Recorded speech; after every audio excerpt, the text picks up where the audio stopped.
glória a Deus. Quantos podem dizer glória a Deus, irmãos amados? Podeis assentar e com a ajuda do Senhor vamos meditar na palavra de Deus. Meus irmãos, graças a Deus estamos estudando o mistério de Deus no livro de Neemias. Nós sempre temos frisado que Deus não faz nada sem objetivo. E o objetivo de Deus era que, depois do cativeiro babilônico, Jerusalém fosse reconstruída, porque Jerusalém seria o palco do mistério da salvação. Todo o mistério da salvação ocorreria em Jerusalém. E Deus levou Neemias para lá, e ele foi um dos colaboradores para que o projeto de Deus se cumprisse, né? Nós vemos aqui que Deus estendeu as mãos. Primeiro ele conseguiu reconstruir os muros. Depois ele conseguiu trazer gente para morar em Jerusalém. E por último, ele trouxe Esdras, que era um sacerdote hábil, um sacerdote habilitado por Deus para ministrar a palavra. Para ministrar. Você lê a Bíblia. Graças a Deus, porque hoje a Bíblia, ela é difundida. Houve uma época que estavam vendendo Bíblia de R$1, feita na China, aí no comércio dos chineses. Bíblia de R$1. E hoje todo mundo tem a Bíblia, mas o fato de ler a Bíblia é uma coisa, e a revelação é outra. Então você não diga que você sozinho vai receber as revelações, porque isso é dom de Deus dado a alguns. A Bíblia diz, Efésios 4:8, subindo ao alto, levou cativo o cativeiro e deu o que, meus amados irmãos? Dons aos homens. A uns Jesus deu para apóstolos, a outros para profetas, a outros para evangelistas, e a outros para pastores e doutores. Doutor aqui não é médico nem advogado. Doutor aqui, no grego, é mestre. Mestre. É aquele que Deus revela. E se tiver o dom de mestre misturado com o dom de profecia, então só Jesus sabe onde a palavra vai parar, não é? Então, você não pode se dar o luxo de ficar em casa. Não, eu leio. Sim, você lê, mas você não tem o dom de Deus, que é dado a uns, não é dado a todos. A Bíblia diz a uns. Deu dom de apóstolo a outros, profetas, a outros evangelistas, a outros pastores e mestres. Então, se você disser que não precisa, você é soberbo e arrogante. E no fim não vai ter nada. Não é verdade? Eu não preciso. Eu sou crente sozinho, eu mesmo leio, eu mesmo entendo, eu mesmo, eu. Glória a Jesus. Tenha cuidado com o eu. O eu desgraça muita gente. Disse que não está na Bíblia, pelo amor de Deus, não vai sair pregando, dizendo pior que foi o pastor Isoldo que pregou pela Bíblia. Diz que tinha uma lagoa e um juritis e um sapo.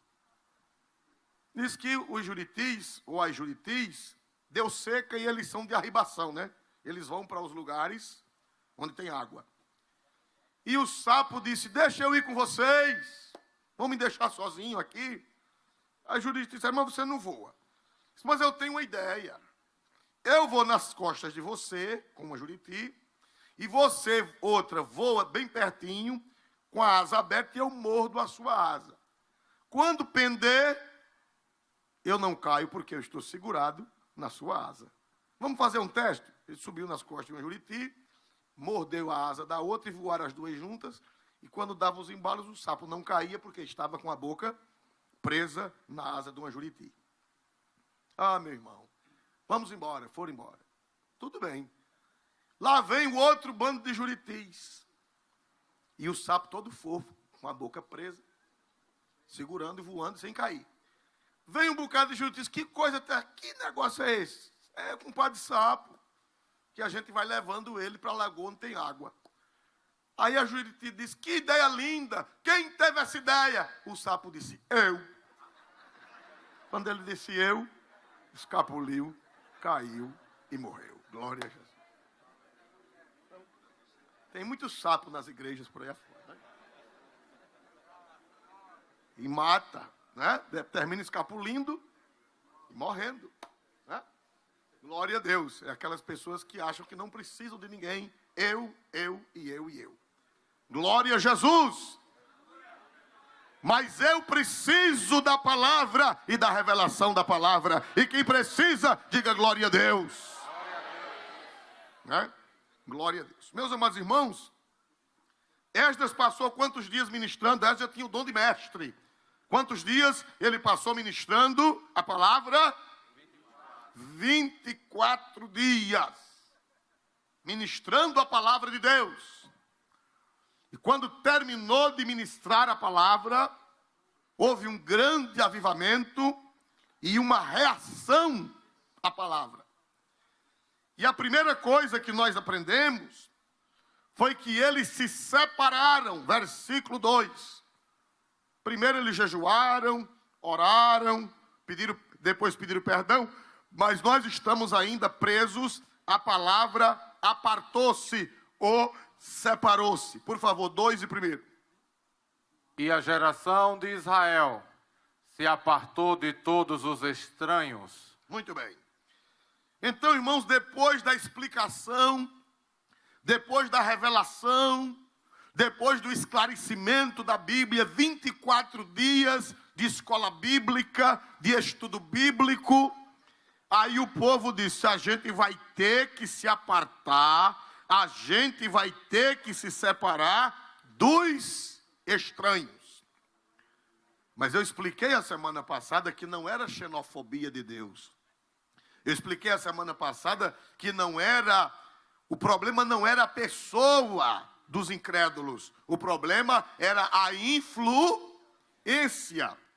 Porque em vez dos filhos de Israel influenciarem as mulheres incrédulas com as quais eles casaram, desde Salomão, quem era que estava influenciando? As mulheres incrédulas. Problema não é você trabalhar numa empresa. Problema não é você estudar numa faculdade com dezenas e dezenas de não crentes. O problema não é você trabalhar numa repartição com todo mundo descrente e só você crente. O problema é quem é que está influenciando. Se é você que está influenciando os não crentes ou se é os não crentes que estão lhe influenciando. Estão lembrados? Agora que eu vi ali o presbítero Edmilson, me lembrei de pé Edmilson. Glória a Jesus. Mas em pé e sentado é a mesma coisa. Glória a Deus. Aleluia. É um presbítero nosso aqui da igreja. Daqui, a sua sede é essa mesmo, viu? Serve a Deus lá em São Miguel. E ele, toda igreja que eu fiz lá, pela graça de Deus, todos os trabalhos de eletricidade era ele que fazia voluntariamente. Glória a Deus. Toda instalação elétrica, ele é formado nessa área, aposentado. E Deus usou muito esse homem. E eu creio que continua usando. Amém? Deus te abençoe. É o pai do Sóstenes, né? Glória a Deus, que tira as fotografias. Então, irmãos amados, nós vemos aqui que o problema não é você trabalhar com não crente, estudar com não crente, o problema não é esse. O problema é quem é que está influenciando. Salomão, nós vimos a semana passada que Salomão casou-se com etéias, cananeias, egípcias, estão lembrados? E a desgraça foi que a Bíblia diz que as mulheres lhe perverteram o coração. E um homem daquele, no final da vida, terminou queimando incenso para os ídolos.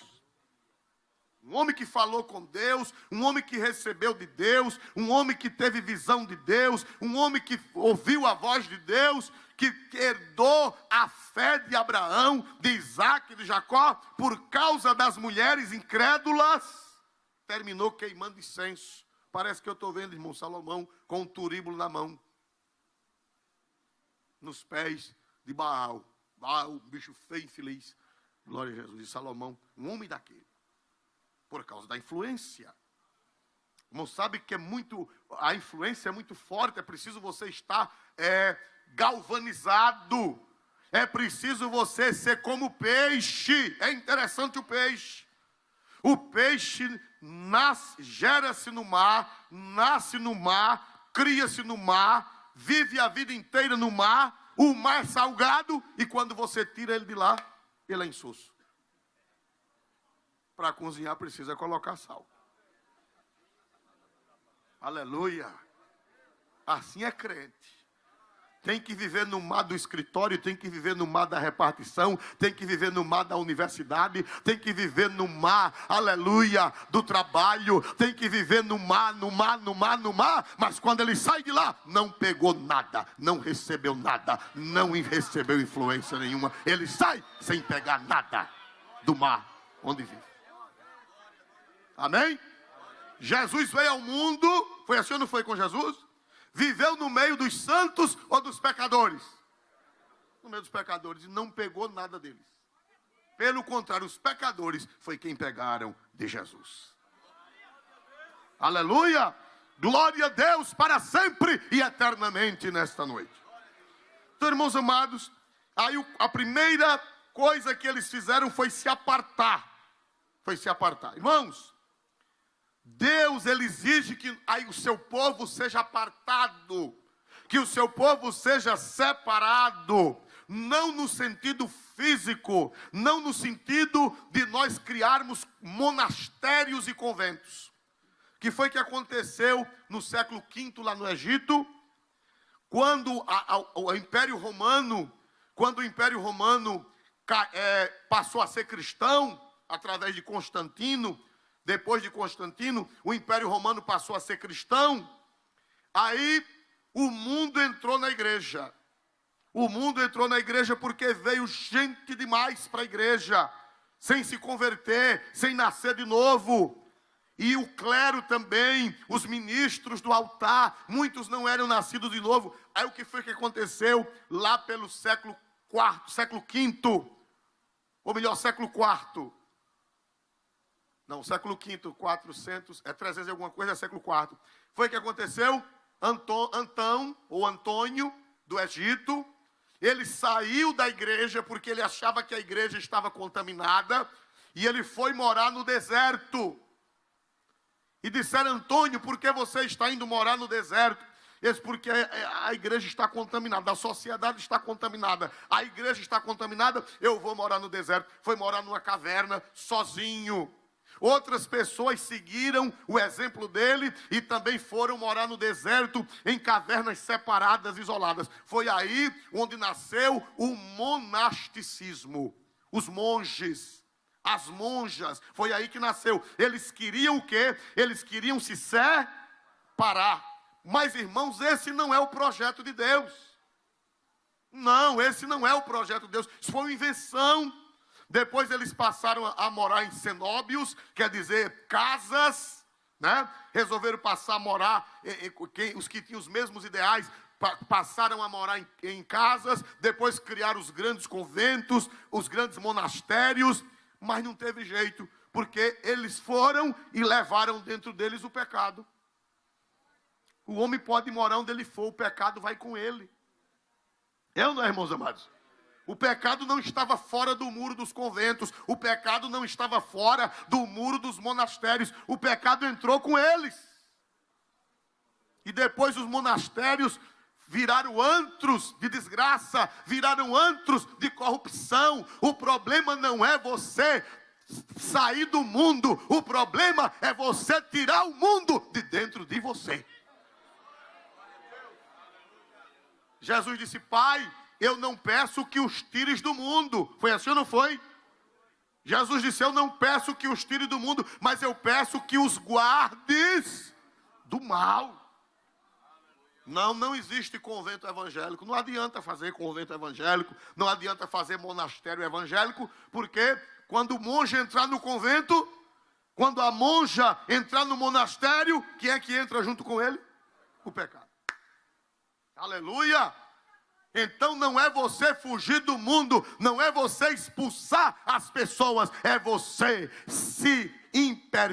ficar impermeável, é você se galvanizar, é você mergulhar na palavra de Deus, é você mergulhar no Espírito Santo, é você mergulhar no sangue de Jesus para viver no meio deles. Mas ao mesmo tempo apartado. Amém? Quem pode dizer amém? Amém. E não é fácil apartar, irmão. Vamos ver isto na primeira carta de São Paulo aos Coríntios. Problema não é a gente sair do mundo, é tirar o mundo da gente. Primeira carta de Paulo, o apóstolo aos Coríntios, capítulo 5. Depois da palavra de Deus, a gente tem que se apartar. Depois que a gente ouve a doutrina, a gente tem que tomar uma decisão. Depois que Deus fala com a gente, que Deus revela para a gente tem que tomar uma posição espiritual. 1 Coríntios 5, 6 e 7. Não é boa a vossa jactância? Não sabeis que um pouco de fermento faz levedar toda a massa? Alimpai-vos, pois, do fermento velho, para que sejais uma nova massa, assim como estáis sem fermento. Porque Cristo, nossa Páscoa, foi sacrificado por nós. Quem diz amém? Irmãos, aqui Paulo está tratando da igreja de Corinto, capítulo 5. A gente, para entender o texto, tem que ler o contexto. Não pode pegar um versículo isolado e fazer uma doutrina. Qual é o problema das seitas? O problema das seitas é que elas pegam um versículo isolado e daquele versículo criam uma doutrina. E crente que não tem experiência de estar na Bíblia. Ainda a semana passada eu estive em Quebrangulo, a semana passada não, as 3 semanas, eu estive em Quebrangulo e encontrei uma irmã que é do princípio da minha fé. Ela morava em Canafístula de Palmeira. E foi minha primeira experiência ajudando a dirigir congregação. Foi lá em Canafístula ajudando o dirigente. Eu era o segundo dirigente, novinho de crente.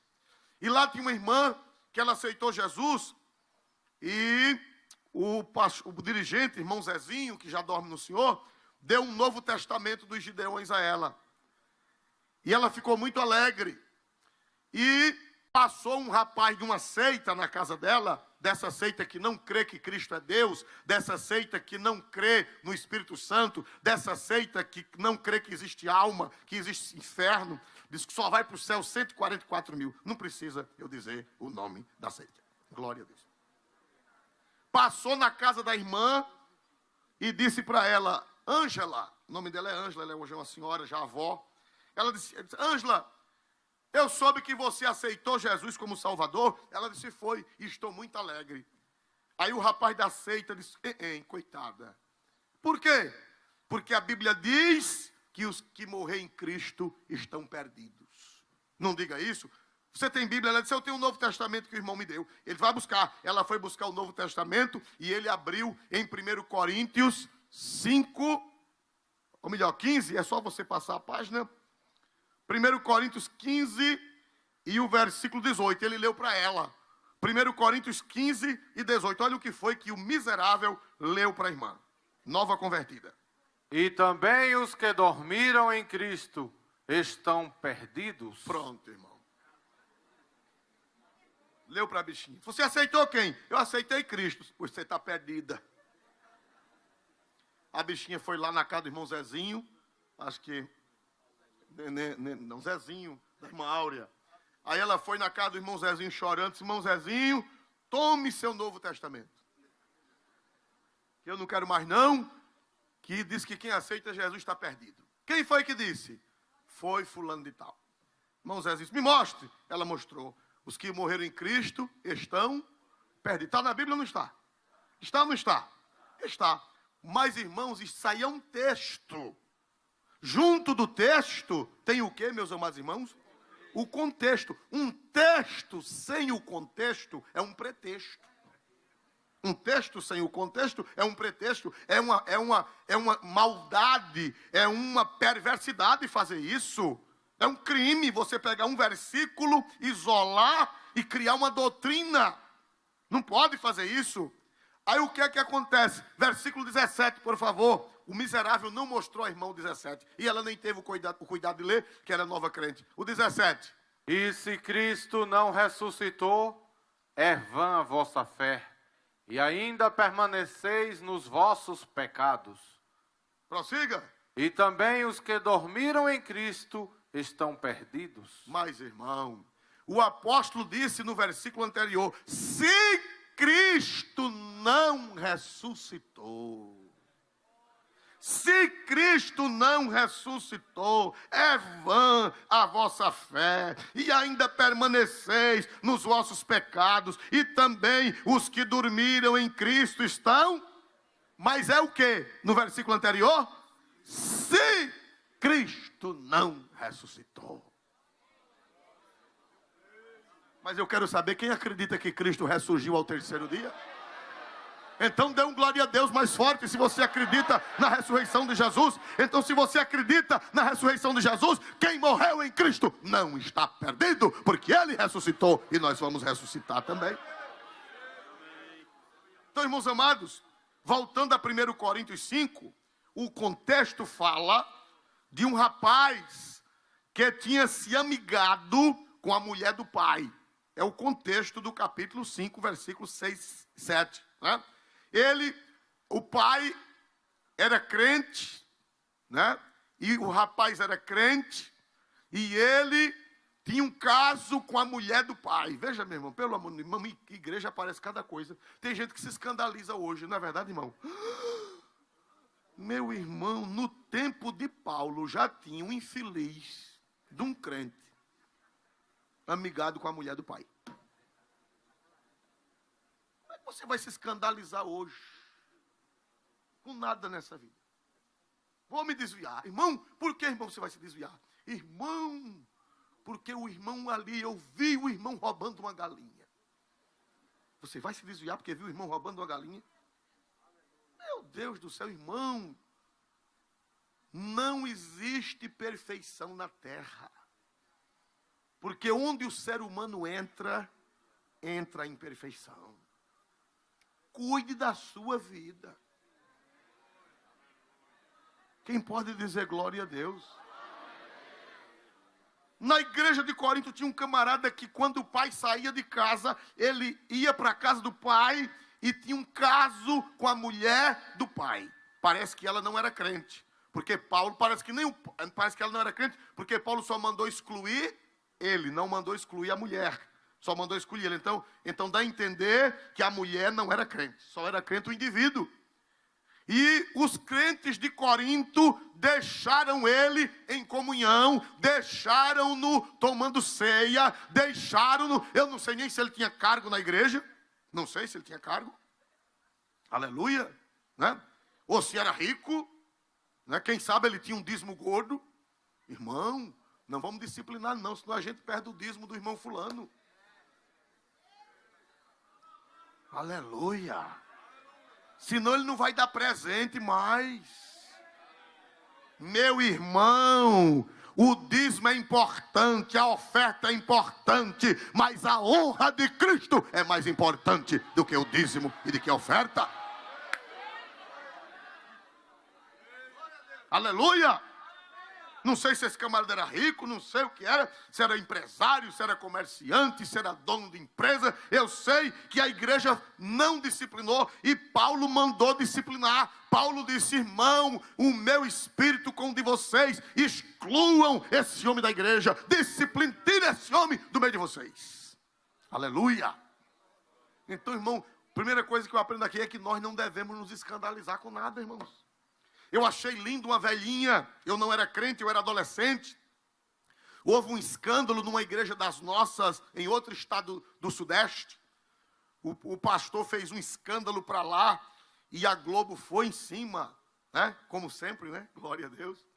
E ela nunca vai numa igreja, mas quando é para dar uma notícia ruim, ela chegou. A Globo chegou lá. Naquele tempo só tinha a Globo. Lá na minha cidade só chegava a Globo. Aí ela chegou lá e filmou a igreja e mostrou a foto do pastor. Aí tinha uma velhinha assim. Aí a repórter disse: e a senhora, o que tem a dizer? Uma velhinha. Ela disse, aí um irmão disse: essa velhinha é das primeiras crentes daqui. Isso foi há 30 anos, há 35, 37 anos passados. Disse: essa irmã aqui, ela é das primeiras. E a senhora, irmã, o que é que diz? Ela disse: nada. Disse: a senhora ainda vai ficar nessa igreja? Ela disse: eu? Mas é nada. Quando ele chegou aqui, eu já estava. E eu aceitei, não foi ele não. Eu aceitei, foi Jesus como meu Salvador. A repórter, sim. Digo, toma, glória a Jesus. Está entendendo? Irmão, quem tem convicção não se escandaliza com nada não, irmão. 1000 cairão a teu lado, 10.000 à tua direita, mas tu vai marchando para o céu. Tu aceitaste, foi a Cristo como teu Salvador e teu Senhor da tua alma. Glória a Deus nesta noite e para sempre. Aleluia. Então, irmãos amados, nós vemos aqui que Paulo disse: irmãos, tirai. Aí Paulo, irmão, falou agora, no mesmo contexto desse rapaz que era amigado, amásio da mulher do pai. Então Paulo disse: irmãos, não é boa a vossa jactância, versículo 6. Não sabeis que um pouco de fermento faz levedar toda a massa? Irmãos amados, eu fui pesquisar semana passada como é que nasce fermento. Eu não entendo bem. E descobri que existe fermento químico e existe fermento biológico. Eu não sabia a diferença, eu só via pó royal, né, irmão? Quem lembra de pó royal? Ainda existe, irmãos? Glória a Jesus. 200 anos, né, irmão? Glória a Deus. Aquele fermento é químico, não é assim?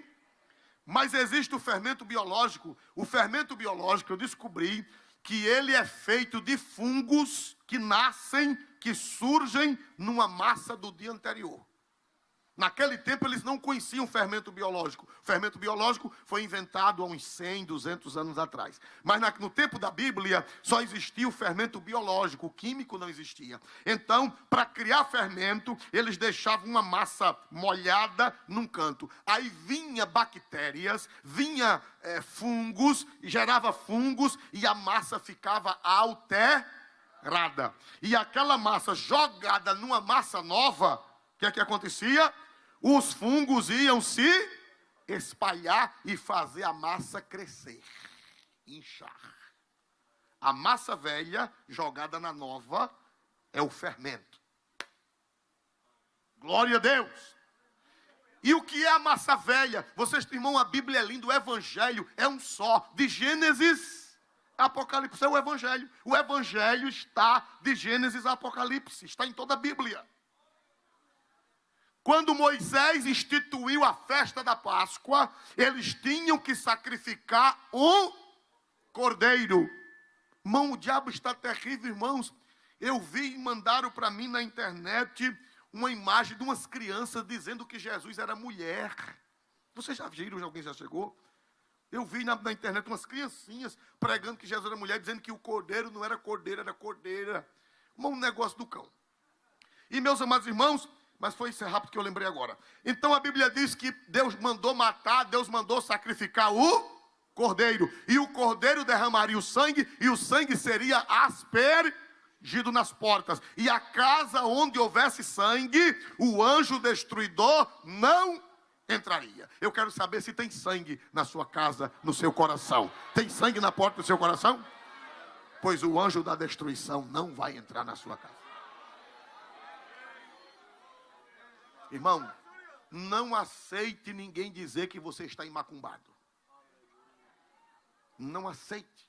Ainda essa semana, em uma determinada igreja, chegou um pregador, essa semana, acho que sábado, agora, chegou um pregador numa igreja, o pregador não é daqui, é de outro estado, e chegou lá, irmãos, e pegou uma pobre de uma irmã.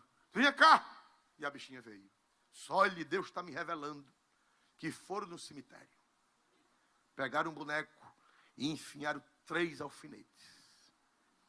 E esses alfinetes são 3 doenças que estão na senhora. Foi uma macumba que fizeram no cemitério. E eu vou arrancar os alfinetes e a doença. Coitado. E agora, para achar essas alfinetes? Que não tinha alfinete, não tinha coisa nenhuma. Irmão, se você tem sangue nos seus umbrais, pode comprar em uma fábrica de alfinete. Não vai entrar nenhuma em você. Quem dá glória ao Deus vivo e verdadeiro? Que história. Crente macumbado. Que história de crente macumbado. Pode ir na cachoeira. Eu desafio. Vá na cachoeira de São Félix. E faça uma macumba para mim. Faça 10, 20, 30, 40, 50. Quantos quiser. Ó. Tem sangue nos meus umbrais? Tem sangue aí nos seus umbrais? Qual é mais forte, o sangue que está no seu coração ou a macumba? Irmão, em Palmeira dos Índios, eu era criança. Tinha dois vendia tecido na feira, um crente e um incrédulo. E o crente prosperou, cresceu, comprou caminhonete. Era um crente de outra denominação, não era da Assembleia de Deus, era de outra igreja. Naquele tempo eram poucas as igrejas evangélicas, ele era da Igreja de Cristo Pentecostal, o crente. E o crente era até presbítero lá, e cresceu, prosperou, e o pecador ficou com inveja. Porque a banca do crente cresceu. Aí foi no macumbeiro. Se eu quero aqui o retrato do cara, quero que faça uma macumba, tirou o retrato do crente, ou arrumou, naquele tempo não tinha celular para tirar, né? Tinha que ser arrumado. Arrumou uma foto do crente, o crente lá, de paletó, de gravata, levou para o macumbeiro. O macumbeiro disse, está certo, deixa comigo. Aí foi chamar Tupinambá, não sei se foi Tupinambá, se foi Cachorló, sei lá. Sei que chamou um bicho. O bicho veio, entrou no macumbeiro, deu-lhe uma pisa, arrastou a cara do macumbeiro no chão, tirou sangue, e os outros, o caboclo está brabo, o que foi? E o caboclo disse, no dia que você me chamar para fazer o mal ao povo daquele homem grande, eu dou-lhe outra surra.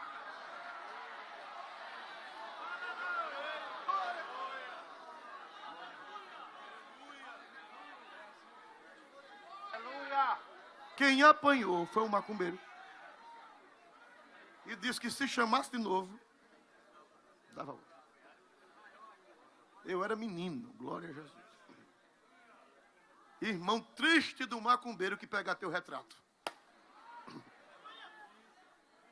Vai levar um cão, vai dar numa pisa. Porque cão sabe que tem sangue. Cão sabe que tem o sangue do cordeiro nos umbrais do coração de quem é salvo. Não aceite isso. Se você estiver numa reunião e lhe chamarem dizendo que você tem uma macumba, você diga na sua avó. Em mim não. Diga na sua avó, na minha vida. Eu sou, a não ser que você não seja crente. Você é crente? Você é lavado no sangue de Jesus? Tem sangue aí, tem sangue aí. Se tem, dê glória para Deus nesta noite.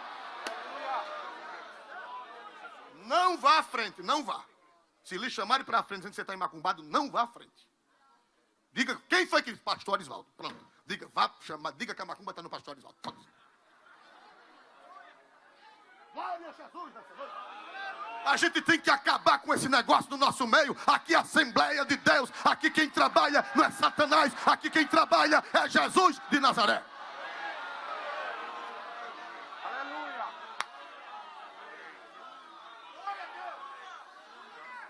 Quem dá glória para Jesus Cristo nessa hora? Aleluia. Glória a Deus nesta noite e para sempre. Então, irmãos, Paulo disse, irmãos, alimpai-vos do fermento velho. Fermento velho. E no Velho Testamento Deus disse que só poderia fazer a Páscoa depois que 7 dias tirasse todo fermento. A Bíblia fala a festa dos pães ázimos. Estão lembrados? Não é a Páscoa. A festa dos pães ázimos não é a Páscoa. A festa dos pães ázimos era que eles passavam 7 dias sem usar o que, meus amados irmãos? Fermento. Aí depois que passava 7 dias sem fermento, aí vinha o dia da Páscoa, que era sacrificar o cordeiro. Quer dizer, o cordeiro ou fermento. O cordeiro só chegava depois que o fermento era tirado. Aquilo é simbólico, aquilo é o evangelho. É o evangelho de Jesus. Em figuras, em símbolos. Quando o cordeiro entra na nossa vida, não pode continuar o cordeiro e o fermento, ou o cordeiro, ou o fermento, ou o fermento, ou o cordeiro, tem que apartar.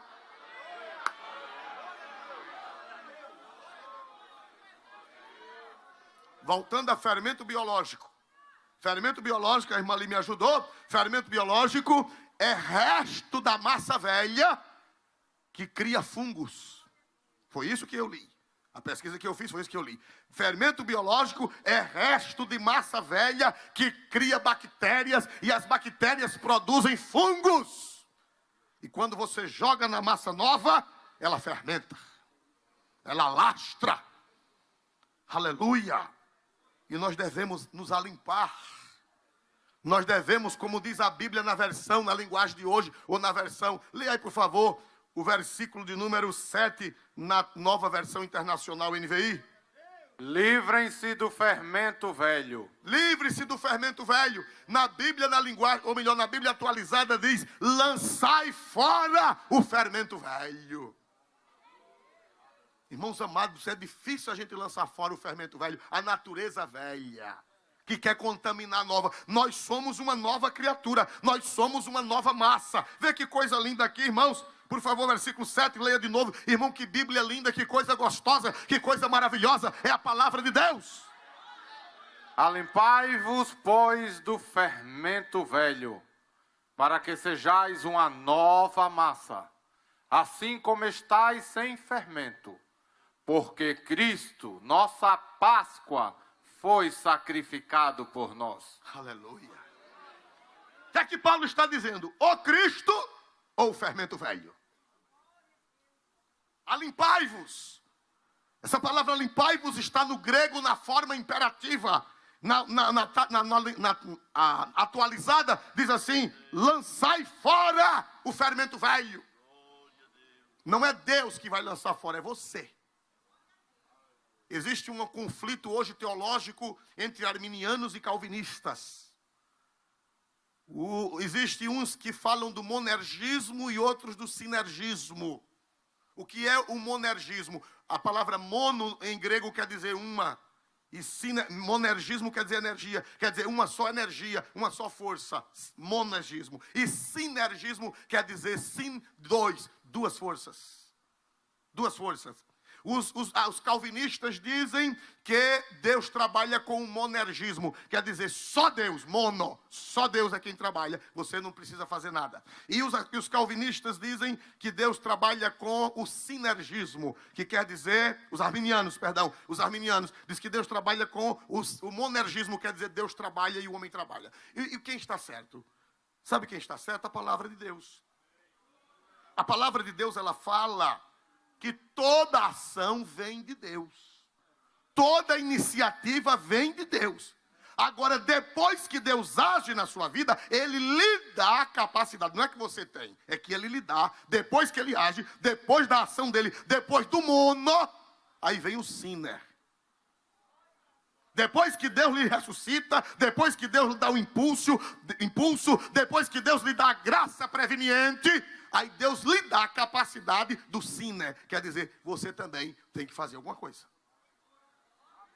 Você não pode ficar como cantava um endemoniado que tinha aí, que dizia ficar com a boca escancarada, cheia de dentes, espera o namoro chegar. Não, Jesus faz tudo. Sim, Jesus faz tudo. Mas depois que ele dá a graça, depois que ele é o mono, quem é que faz a nossa salvação? Quem é que nos ressuscita? Quem é que nos chama? Quem é quem vê o nosso encontro? Quem é que nos buscou? Quem foi? Deus, Jesus. Mas depois que ele lhe faz isso na sua vida, ele lhe dá a capacidade de você fazer alguma coisa. Ele lhe dá a capacidade. Ele diz assim, lançai fora. Quem é que tem que lançar fora? O fermento velho? Ele está mandando a quem? Ele está mandando a quem? A mim e a você. Lançai. Você tem que viver brigando com você para se apartar desse fermento velho. Você tem que viver em guerra. Jesus, arranca esse fermento velho. Eu tenho fermento velho, você tem fermento velho. Mas todo dia é uma briga para passar a vassoura jogando o fermento velho. Pastor, e eu vou ficar vaidoso? Não, porque essa graça vem de quem? Vem de quem? Vem de quem? De Deus. Deus faz, mas você tem que corresponder à graça que Deus lhe dá. Então Paulo diz, lançai fora o fermento velho, para que sejais uma nova massa, porque Cristo nossa Páscoa, o Cristo nosso Cordeiro Pascual, já foi sacrificado por nós.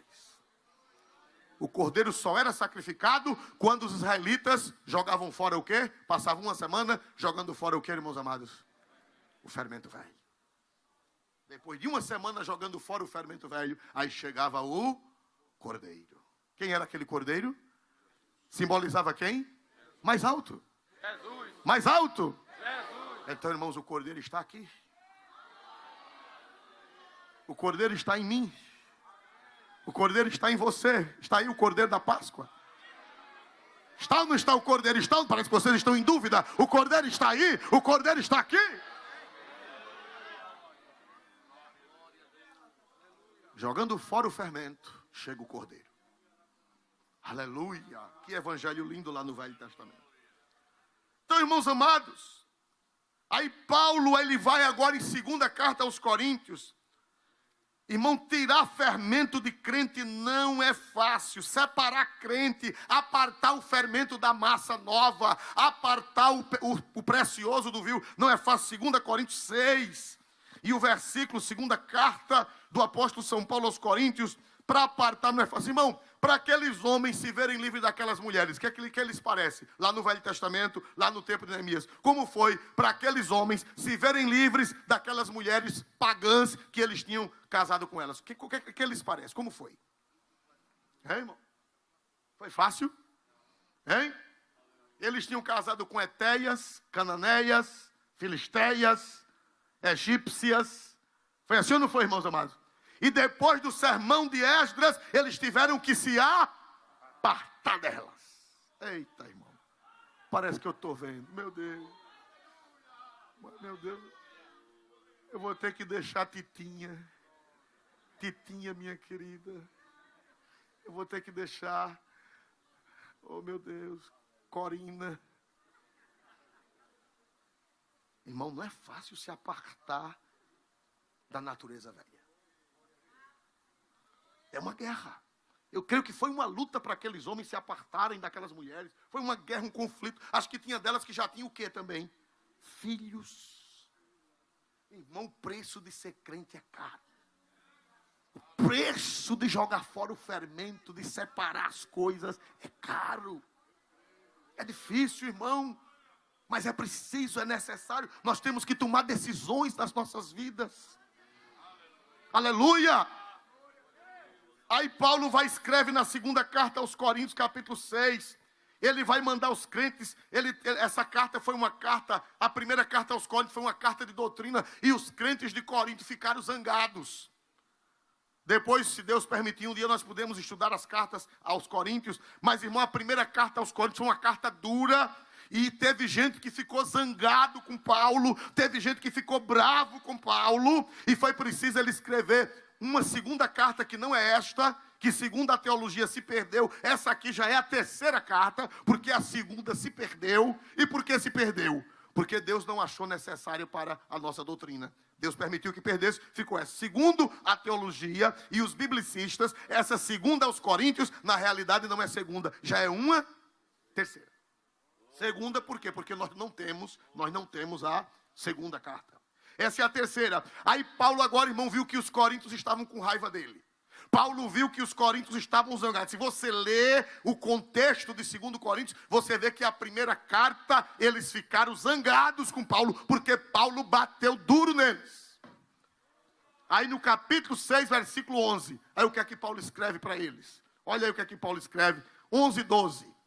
Ó Coríntios, a nossa boca está aberta para vós, o nosso coração está dilatado. Não estáis estreitados em nós, mas estáis estreitados nos vossos próprios afetos. Paulo disse, ó Coríntios, a nossa boca está aberta para vós, o nosso coração está dilatado. O que é um coração dilatado? Um coração aberto. Paulo disse, irmãos, o meu coração está aberto para vocês. Eu amo vocês. Eu gosto de vocês, o meu coração está dilatado. Veja na Bíblia, na Nova Versão Internacional, por favor. Falamos abertamente a vocês, ó Coríntios, e lhes abrimos todo o nosso coração. Não lhes estamos limitando o nosso afeto, mas vocês estão limitando o afeto que têm por nós. Eita. Quer dizer, Paulo estava com o coração aberto para eles, mas eles não estavam com o coração aberto para Paulo. Irmão, ser pastor naquele tempo já era difícil. A primeira carta aos Coríntios, o coração dos Coríntios fez o que para Paulo? O coração dos Coríntios fez o que para Paulo? Fechou. O amor acabou-se. Pastor é uma luta, irmão. Diz que pastor tem 3 estágios. Quando ele chega na igreja, é o anjo. Irmão, eu já vi até 2 cotocos de asas no pastor. Eu abracei ele, tinha 2 asinhas atrás. É um anjo. Nos primeiros tempos. Nos segundos tempos, se você chegar ali no banheiro, aí tem alguém usando o banheiro, aí chega o outro para usar também. Aí diz, o homem já chegou. Já não é mais o anjo. É o homem. No terceiro estágio, misericórdia, aquilo é o diabo puro. Primeiro é anjo, depois é homem, depois é diabo. Mas eu nem ligo, porque Paulo passou por esse mesmo processo.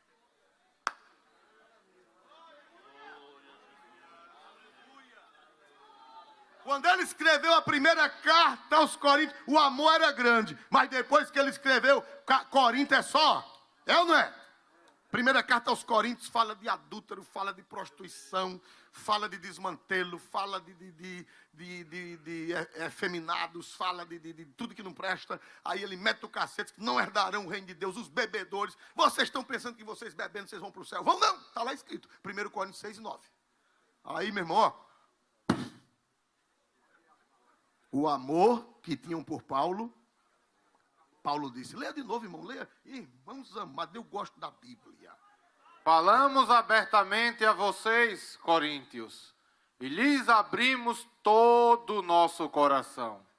Não lhes estamos limitando o nosso afeto, mas vocês estão limitando o afeto que têm por nós. Quer dizer que o afeto que eles tinham estava limitado, já não era mais. Porque o povo não quer doutrina, irmão. Eu digo povo, mas não podemos generalizar, porque tem gente que quer. Mas tem uma grande parte da igreja, principalmente hoje, com essa facilidade de igrejas que tem para todo gosto. É verdade ou não é, irmão? Para o pastor hoje dar doutrina, é preciso ter coragem e fé. Porque na esquina ali abre uma que vale tudo. Na outra esquina abre outra que vale tudo. É ou não, irmãos? Se me apertar aqui...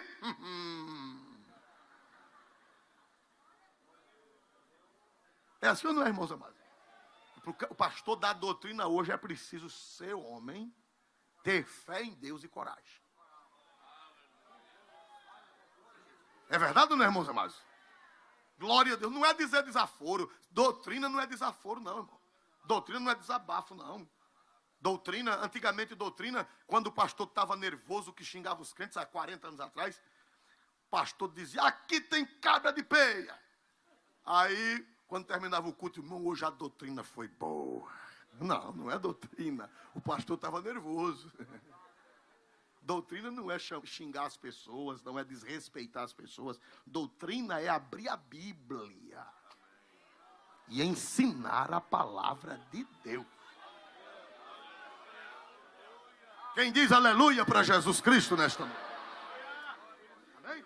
Então, irmãos amados, Paulo deu a primeira vez a doutrina que eles tinham que se apartar, que eles tinham que lançar fora o fermento velho, para que eles fossem uma nova massa, para que Cristo, nossa Páscoa, estivesse com eles. Ah, meu irmão. Aí Paulo meteu o pau nisso, naquilo outro. Aí ele diz, quando ele escreveu essa carta agora, diz, irmãos, eu sei que o coração de vocês está estreitado. O afeto de vocês já não é mais o mesmo. Agora o meu afeto por vocês é o mesmo. O meu coração está dilatado. O meu coração está aberto para vocês. Amém? Amém? Glória a Deus. Aí Paulo veio, 13, versículo 13, por favor. 2 Coríntios 6 e 13. Ora, em recompensa disto, falo como a filhos, dilatai-vos também vós. Em relação, em recompensa disso, falo como a filhos, dilatai-vos também vós. Olha aí na nova versão internacional. Não se ponham... Não, o 13. Numa justa compensação. Falo como a meus filhos, abram também o coração para nós. Paulo disse, meus irmãos, eu falo como a filhos. Quem foi que gerou aquela igreja? Quem foi que ganhou aquele povo para Jesus, os mais velhos daquela igreja? Quem foi que ganhou, irmãos amados? Paulo disse, eu estou falando a vocês como a filhos. Abra o coração, acabe com isso. Vocês são crentes para ir para o céu. Eu não estou preparando vocês para mim, não. Eu estou preparando vocês para o céu. Eu estou preparando vocês para Deus. Eu estou zeloso de vocês, como de uma virgem pura, para apresentar a um marido, a Cristo. Abra o coração de vocês, irmão. Nunca fique zangado com a doutrina. Abra o coração. Se sujeite à palavra de Deus. Não é que o pastor não ame o crente, não. É que o pastor quer vê-lo ir para o céu. É que o pastor quer vê-lo prosperar espiritualmente. Abra o coração. Glória a Deus, se submeta, aceite, porque Paulo disse, eu amo vocês, eu tenho afeto por vocês, eu estou preparando vocês, no capítulo 11, ele disse, eu estou preparando vocês como uma virgem a apresentar a um noivo, a saber, Cristo Jesus, que vai voltar do céu, e eu quero apresentar vocês a Ele. Amém? Aí Paulo vai dar a doutrina sobre a separação, porque os crentes de Corinto eram misturados. Eles não tinham lançado fora o fermento. Existe o fermento individual e existe o fermento coletivo. Existe o fermento no crente pessoalmente e existe o fermento na igreja, na comunidade. E tem que lançar fora o fermento interior e tem que lançar fora o fermento comunitário. Né? Glória a Deus. A gente anda por aí afora, irmão, e vê cada coisa, irmão, né? Tanto fermento na igreja. E contamina a massa, né? Fermento, se você jogar numa massa, ele fica só ali. O que é que acontece com o fermento se você jogar na massa? Ele alastra. Não é verdade, irmão? A gente vê igrejas que não parecem mais igrejas. Não é? O povo, o fermento, parece que o fermento alastrou, o fermento da massa velha, o fermento da natureza velha, o fermento do pecado. E hoje em dia ninguém pode mais nem doutrinar, porque diz que é legalismo. Hoje em dia quase todo mundo é teólogo, né?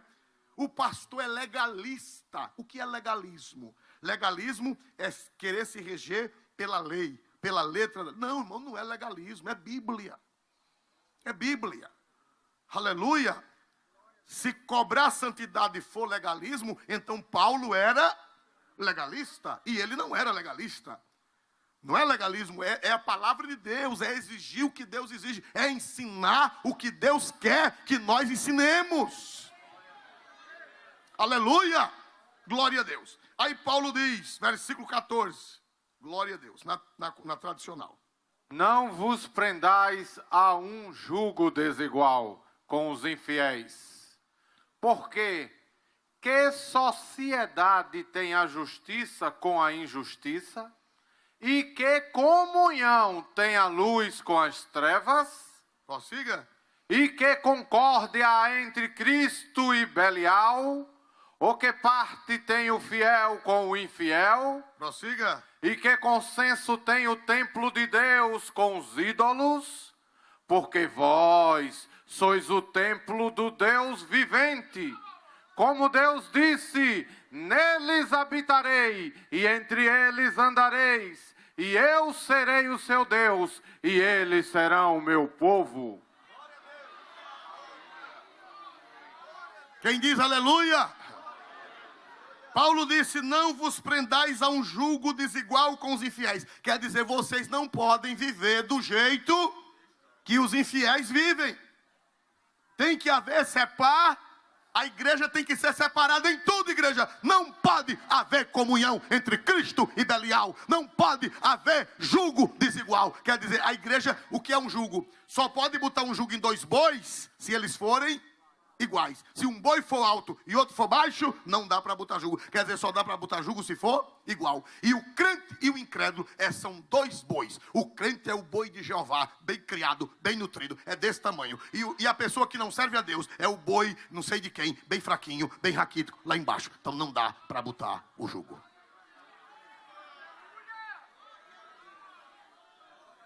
Aleluia!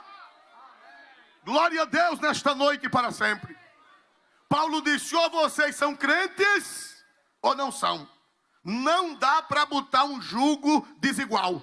Vocês não podem se igualar com o mundo. O comportamento de vocês tem que ser diferente do mundo. O jugo é desigual. Não dá certo.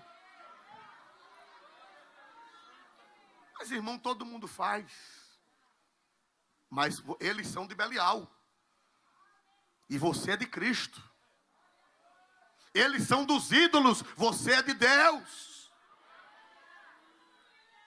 Paulo fala que nós somos o templo, versículo 16. Vê que coisa linda, irmãos amados, versículo 16. E que consenso tem o templo de Deus com os ídolos? Templo, olha para cá. A Bíblia diz que nós somos o templo de Deus. Só que o templo era feito de muitas partes. Por exemplo, no templo tinha a sala dos dízimos, no templo tinha a sala, os ambientes dos levitas, no templo tinha os ambientes dos sacerdotes, no templo tinha a sala de guardar o material litúrgico, e no templo, quer dizer, o templo era um complexo.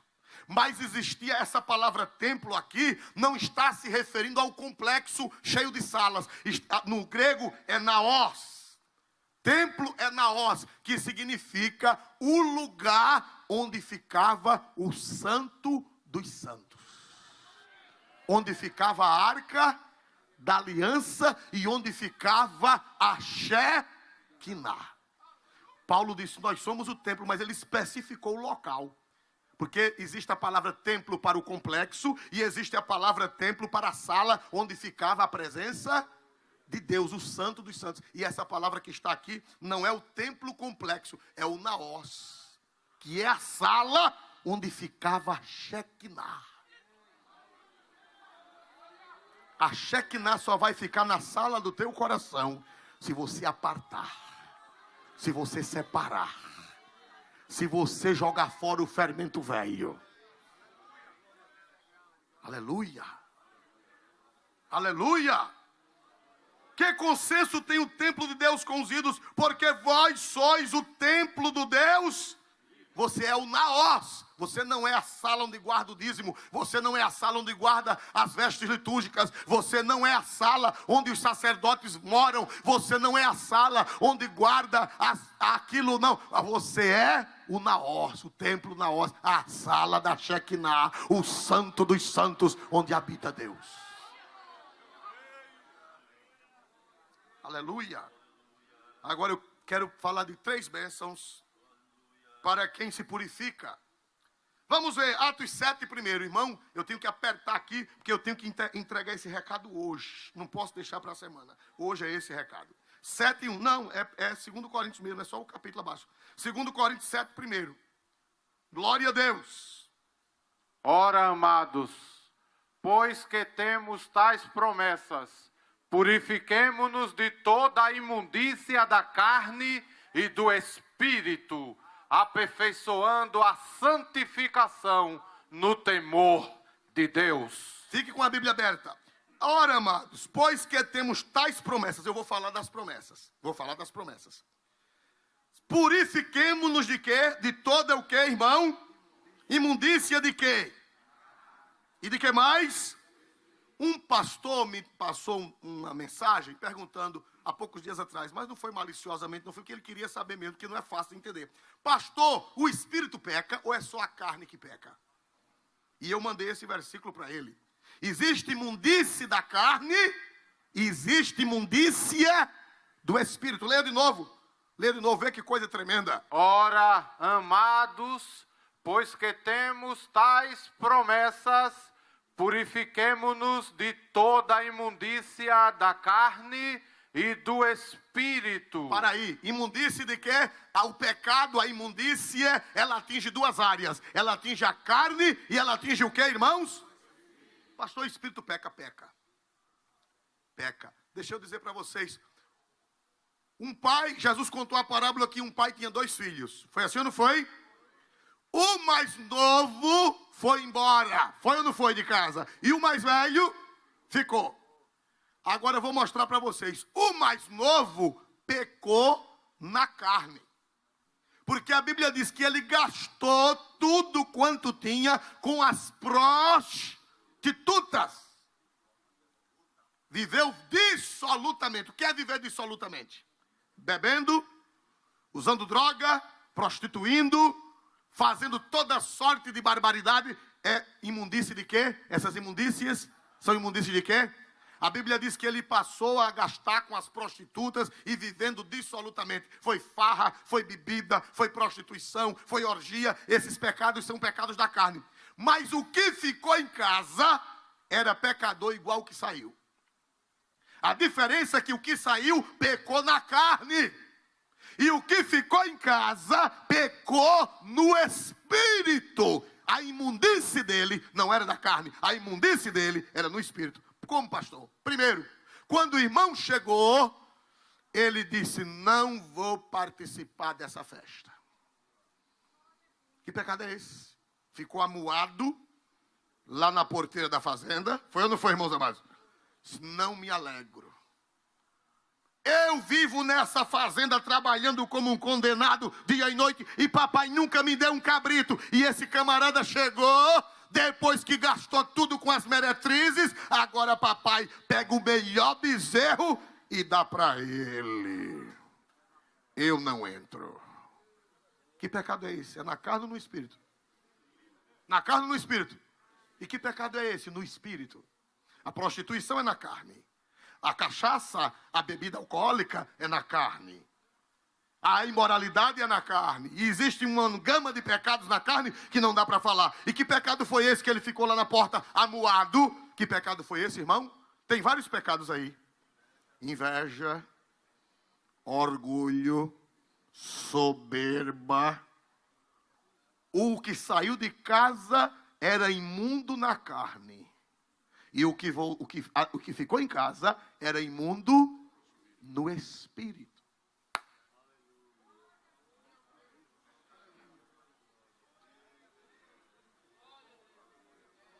O que saiu de casa, o que ficou em casa adulterou, o que ficou em casa viveu dissolutamente, o que ficou em casa vivia bêbado, caído. Não, mas era soberbo, arrogante, invejoso. Imundície do espírito. E o prostituto imundo na carne. Mas nesta noite o Espírito Santo está trabalhando aqui. O pessoal diz assim, Assembleia de Deus, os pastores só falam de usos e costumes, os pastores só falam de coisa. Não, aqui se mexe em tudo. Aqui se mexe com as imundícies da carne. E aqui se mexe com as imundícies do espírito. Você que tem a língua grande, você não conhece a Assembleia de Deus.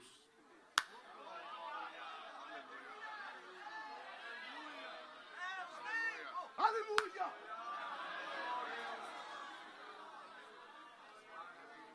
Irmão, estou sentindo a presença do Espírito Santo de Deus. Quem dá um glória para Jesus Cristo mais forte nesta noite? Aleluia, aleluia, aleluia. É para se purificar das imundícias da carne e das imundícias. O fuxiqueiro, linguarudo, que imundícia é essa? É da carne e do espírito. Viver falando mal das pessoas, caluniando, denegrindo a imagem. É prostituição? É cachaça? É vinho? É cerveja? Não. É pecado na carne ou é pecado no espírito? No espírito. E quem anda com a mini saiazinha atraindo? Hein? Essa semana eu fui num culto, numa igreja do interior, e uma irmã foi cantar. Irmão, ela com a roupa até o chão. Agora, as nádegas do mesmo formato que Jeová fez, os pobres dos pastores estavam vendo atrás. E o pastor da igreja baixou a cabeça, pastor Isoldo, me perdoe, mas eu vou ficar de cabeça baixa. Porque ela vestiu uma roupa do formato do corpo. A nádega ficou exatamente como se estivesse despida. Aleluia. E aqui é para purificar das imundícies da carne e das imundícies do espírito.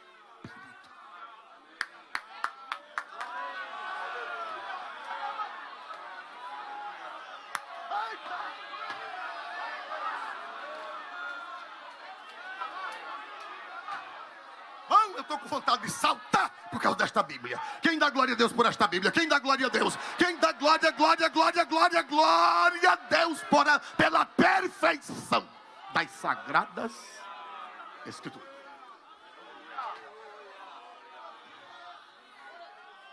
O invejoso, que quando vê o irmão comprar um carro, fica doente. É imundície de quê? Eu quero saber se essa igreja é inteligente. É imundície de quê? Mais alta, é imundície de quê? O irmão foi consagrado na minha frente. Ela foi dirigente do círculo de oração e eu não fui. É imundície da carne ou imundície do espírito? Imundície do espírito.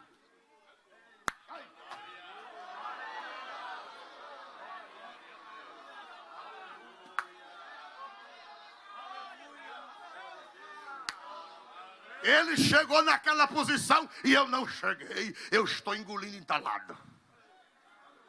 É imundície da carne ou do espírito? Aí Paulo disse: limpai-vos, purificai-vos das imundícias da carne e das imundícias do espírito. Se eu fosse você, eu dava um glória a Deus para estremecer essa galeria, que ela não cai, porque ela foi feita com ferro.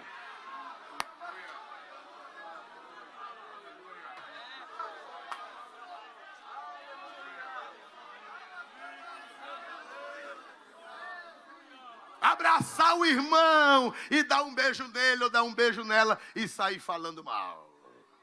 É imundície da carne ou imundícia do espírito?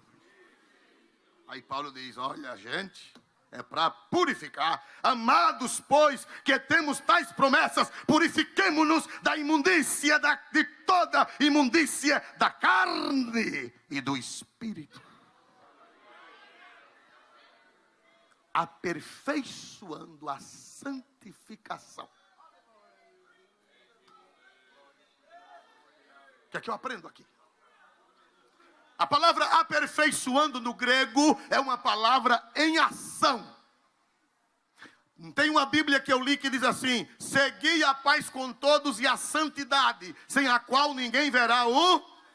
É tradução equivocada. Não é seguir a paz com todos e a santidade. No grego é seguir a paz com todos e a santificação.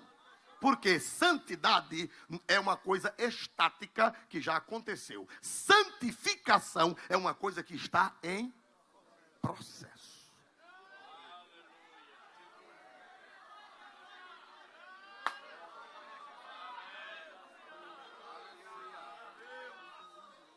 Amado, Amados, pois que temos tais promessas, purifiquemo-nos. Aqui está o monergismo.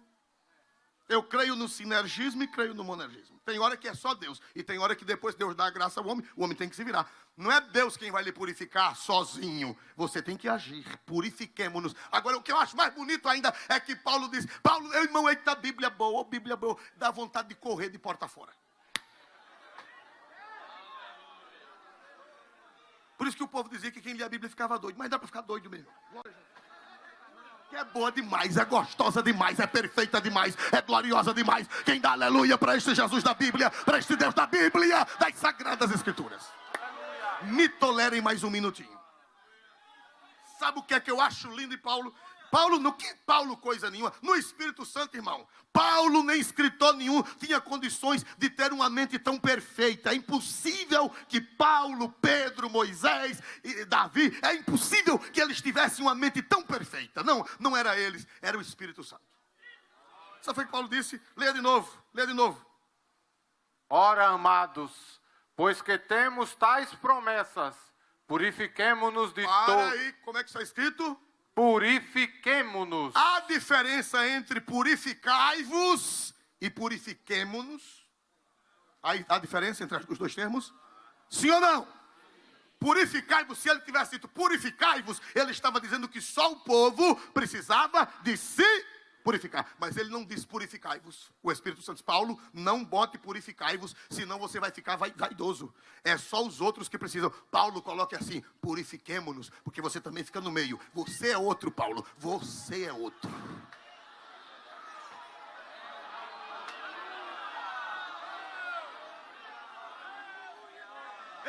Eita coisa boa, irmão. Eu, reverendo José Arisvaldo Nunes de Lima, preciso também jogar fora meu fermento velho. Purifiquemo-nos. Eu me lembrei agora que eu fui a um culto em outro estado, eu não vou dizer, e o pastor era bravo, zangado, era culto administrativo. Isso faz 25, 27 anos. O pastor disse: vamos disciplinar. Naquele tempo a disciplina, irmão, era um terror. Vamos disciplinar fulano, que fulano é um desmantelado, fulano não vale nada, fulano, a irmã Vaininha estava comigo, ela lembra disso, fulano não presta, vamos disciplinar fulano, que fulano não presta. Meu irmão disse tanta coisa com aquele crente. Aí diz amém, a igreja diz amém, e quem era doido não dizer? Todo mundo, amém, está disciplinado. Aí levantou-se um crente meio abestalhado lá no meio da igreja. Seu irmão pastor, eu quero pedir perdão. Você é outro.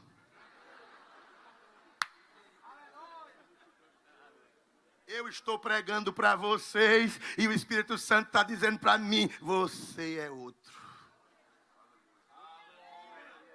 Por isso que Paulo disse: purifiquemo-nos. Quem dá glória a Deus, irmãos amados? Quando você aponta um dedo para alguém, veja que mistério. Você faz Múcio, pastor Múcio. Um dedo para ele, um dedo para Jeová e 3 para você.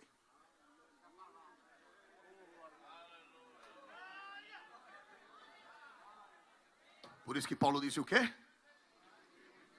Pastor também precisa entrar no rol da purificação de coisas ruins, imundícias da carne e imundícias do espírito.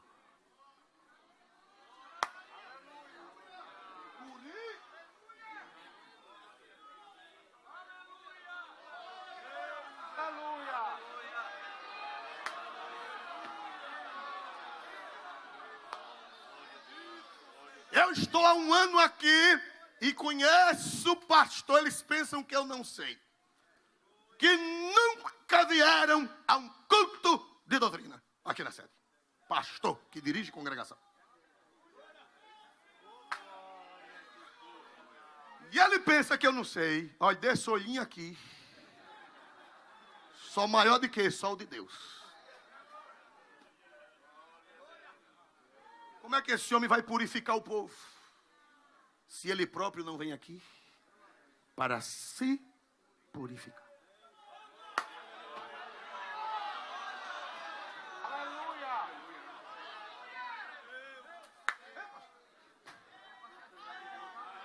Eita!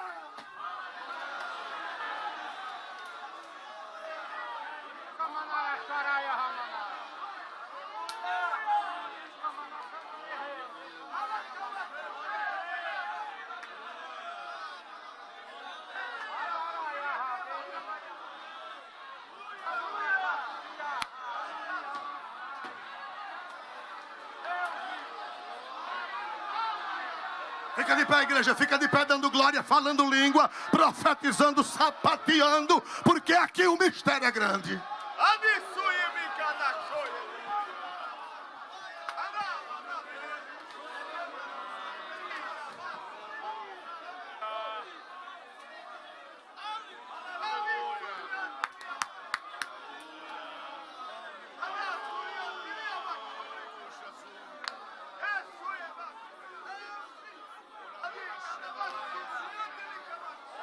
Escutem o mistério de Jeová nesta noite.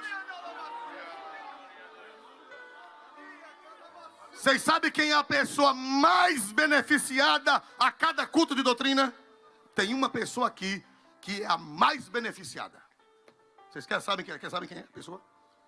Mais beneficiada, mais abençoada, que mais precisa e que mais recebe? Sabe quem é? Diga quem é a pessoa mais necessitada e mais beneficiada.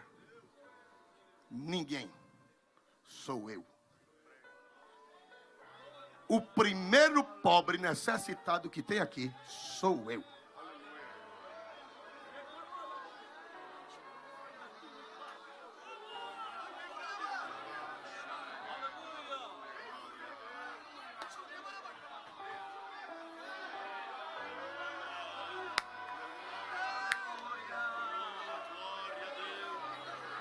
Aquele que ministra é o mais abençoado pela palavra.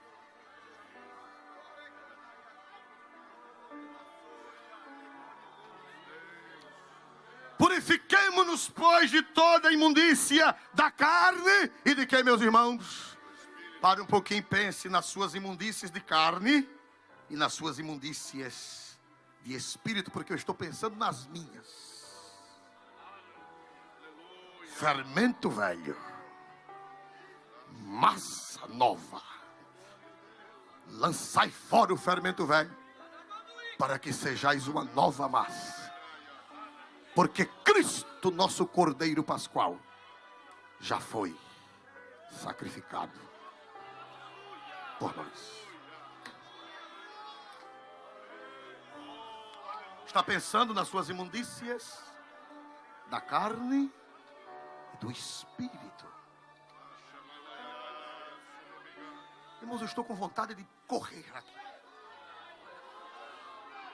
Estou com vontade de dar uma carreira dos atletas gregos. Eu não sei se eu chego no fim da linha vivo, mas eu estou com vontade de correr, porque a palavra de Deus está queimando, a palavra de Deus está lavando, a palavra de Deus está purificando, a palavra de Deus está penetrando, a palavra de Deus está trabalhando, o temor de Deus está caindo na vida de alguém aqui esta noite.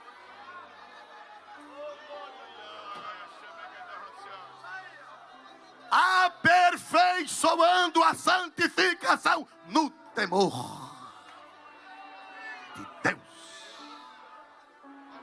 É um processo. Todo dia tem que jogar fermento fora. Olhe para o vizinho que está ao seu lado. Tem alguém que não é evangélico aqui, ou desviado, afastado, e quer hoje se reconciliar, lançar fora o fermento? Vem para cá. Onde está o primeiro? Levante a mão. Aonde? Porque ele vive. A segunda pessoa.